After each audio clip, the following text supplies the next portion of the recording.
नमस्कार, मैं हूं अरमान और आप देख रहे हैं आंचलिक खबरें।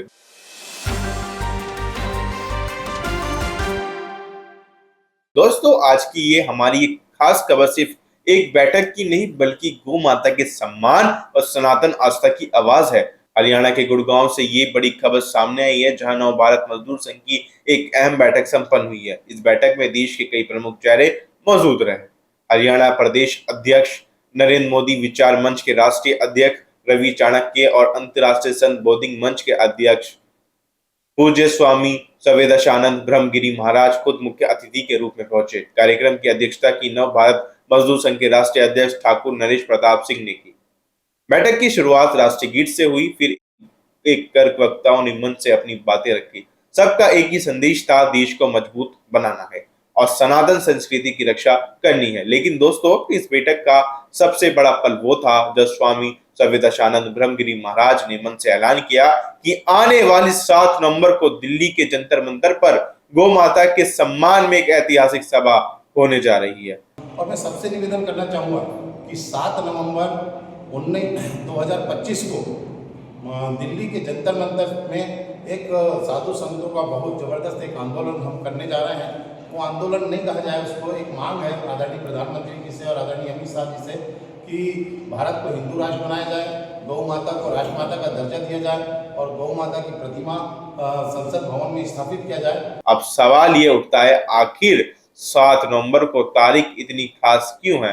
तो चलिए आपको पीछे ले चलते हैं। वो साल था 1966 और दिन था गो अष्टमी का। स्वामी जी ने याद दिलाया कि उस दिन तत्कालीन सरकार के आदेश पर दिल्ली की सड़कों पर 1400 से ज्यादा गौ माताओं और सैकड़ों साधु संतों पर गोलियां चलाई गई थी। वो दिन सनातनियों के लिए किसी काले अध्याय से कम नहीं था। क्योंकि 7 नवंबर 1966 को तत्कालीन प्रधानमंत्री श्रीमती इंदिरा गांधी जी ने साधु संतों पर गोलियां चलाई थी और गौ माता भी हमारी मरी थी, जो 1400 गौ माता हैं। उसके विरोध में हम ये कार्यक्रम करने जा रहे हैं। आप सभी लोग को मैं आमंत्रित करूंगा और जो भी हमारी बात को सुन रहे हैं, भारत देश के सारे सनातनी, सारे साधु संत, मैं उन्हें भी आमंत्रित करना चाहूँगा कि वे भी 7 नवंबर को ज़्यादा से ज़्यादा संख्या में दिल्ली के जंतर मंतर में पहुँचे। इसी वजह से 7 नवंबर को आज भी देश भर के संत और गोभक्त बलिदान दिवस के रूप में याद करते हैं। स्वामी संवेदाशानंद महाराज ने कहा, इस बार हम खामोश नहीं रहेंगे। दिल्ली के जंतर मंतर से हम संसद भवन के गेट नंबर 2 तक पद यात्रा करेंगे और प्रधानमंत्री जी और गृह मंत्री जी को एक ज्ञापन सौंपेंगे।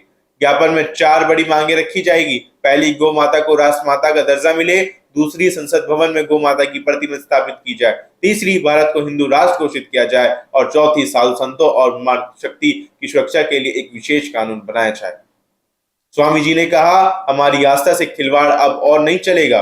गौ माता सिर्फ एक जानवर नहीं बल्कि हमारे धर्म, हमारी संस्कृति और हमारे अस्तित्व की पहचान है। जब गौ माता सुरक्षित होंगी तभी समाज में करुणा और शांति का भाव रहेगा। उन्होंने लोगों से अपील की कि 7 नवंबर को हर सनातनी, हर गौ भक्त दिल्ली के जंतर मंतर पहुंचे ताकि ये संदेश पूरे देश में जाए। भारत देश के सारे सनातनी, सारे साधु संत, मैं उन्हें भी आमंत्रित करना चाहूँगा कि वे भी 7 नवंबर को ज़्यादा से ज़्यादा संख्या में दिल्ली के जंतर मंतर में पहुंचे। कई वक्ताओं ने कहा कि गौ माता के प्रति समाज की संवेदना अब फिर से जाग उठी है। नव भारत मजदूर संघ के कार्यकर्ताओं ने भी वादा किया कि वे इस पदयात्रा में पूरे दिल से शामिल होंगे। बैठक के अंत में सभी उपस्थित लोगों की गौ माता के नाम से संकल्प लिया कि हम गौरक्षा, धर्म रक्षा और राष्ट्र रक्षा के लिए सदैव तत्पर रहेंगे। दोस्तों, आज जब पूरा देश आधुनिकता की दौड़ में आगे बढ़ रहा है, वही ऐसे कार्यक्रम हमें याद दिलाते हैं कि हमारी जड़ें हमारी संस्कृति और श्रद्धा में ही है। और अब समाज, संत और युवा एक साथ उठते हैं तो इतिहास खुद गवाह बनता है। अब देखना ये होगा कि 7 नवंबर को जंतर मंतर पर ये पद यात्रा देश में कितनी बड़ी लहर पैदा करती है। फिलहाल गुड़गांव से ये आई एक खबर सिर्फ एक रिपोर्ट नहीं बल्कि एक आवाज है जो कहती है, गौ माता का सम्मान, राष्ट्र का अभिमान। गौ माता का